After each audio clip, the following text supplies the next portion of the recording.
আসসালামু আলাইকুম রহমতুল্লাহ। সম্মানিত সাংবাদিকবৃন্দ এবং সম্মানিত চাঁদপুরবাসী সহ দেশবাসী, আপনারা লক্ষ্য করেছেন আজকে চাঁদপুর জেলা জামাতের নায়েবে আমির অ্যাডভোকেট মাসুদুল ইসলাম বুলবুল ভাইয়ের নেতৃত্বে আমরা মাননীয় রিটার্নিং অফিসার ও জেলা প্রশাসক চাঁদপুর মহোদয়ের সাথে সাক্ষাৎ করেছি।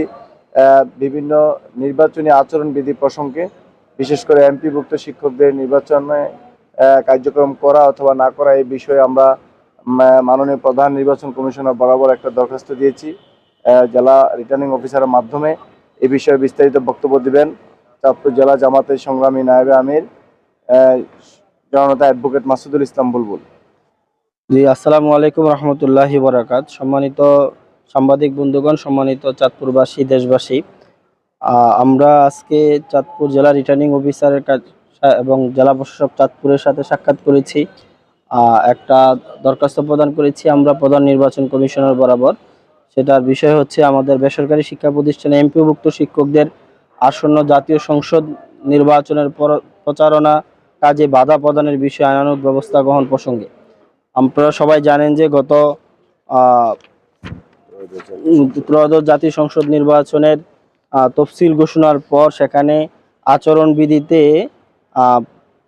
20-এর খ বিধিতে উল্লেখ রয়েছে যে তাহাদের নিজেদের বা অন্যের পক্ষে নির্বাচনী প্রচারণায় সরকারি যানবাহন, সরকারি প্রচার যন্ত্রের ব্যবহার বা অন্য সরকারি সুবিধা ভোগ করতে পারিবে না।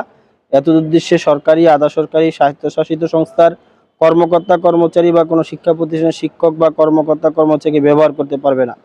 এই বিধি অনুযায়ী ব্যাখ্যা সুস্পষ্টভাবে সেখানে না থাকার কারণে সেখানে এমপিভুক্ত শিক্ষকদের বিষয়ে এখানে কিছু বলা নেই।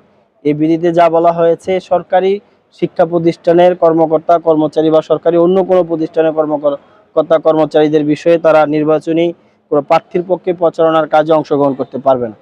সেই বিষয়টাকে যথাযথভাবে বুঝতে ভুল করার কারণে আমরা দেখেছি শাহরাস্তির উপজেলায় সেখানে উপজেলা নির্বাহী অফিসারে কি প্রজ্ঞাপন জারি করেছেন শিক্ষা প্রতিষ্ঠানের প্রতি, যে তারা যেন কোনো এমপিভুক্ত শিক্ষকরা যেন কোনো নির্বাচনী প্রচারণার কাজে অংশগ্রহণ না করে, এবং তিনি সেখানে 4 জন শিক্ষককে জরিমানা করেছেন।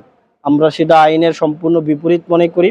সেজন্য এখানে একজন এমপিভুক্ত শিক্ষক যিনি পার্লামেন্ট নির্বাচনে অংশগ্রহণ করতে পারছেন, প্রার্থী হতে পারছেন, তাহলে একজন এমপিভুক্ত শিক্ষক কেন প্রচারণে অংশগ্রহণ করতে পারবেন না, সেটা বোধগম্য নয়। সেজন্য আমরা জেলা রিটার্নিং অফিসারের সাথে কথা বলেছি যে আইনের এখানে ভুল ব্যাখ্যা, সুস্পষ্ট ব্যাখ্যা এখানে দরকার। সেজন্য আমরা রিটার্নিং অফিসারের মাধ্যমে যে প্রধান নির্বাচন কমিশনার বরাবর আমরা আজকে এখানে দরখাস্ত দিয়েছি যে এই বিষয়ে প্রধান নির্বাচন কমিশনার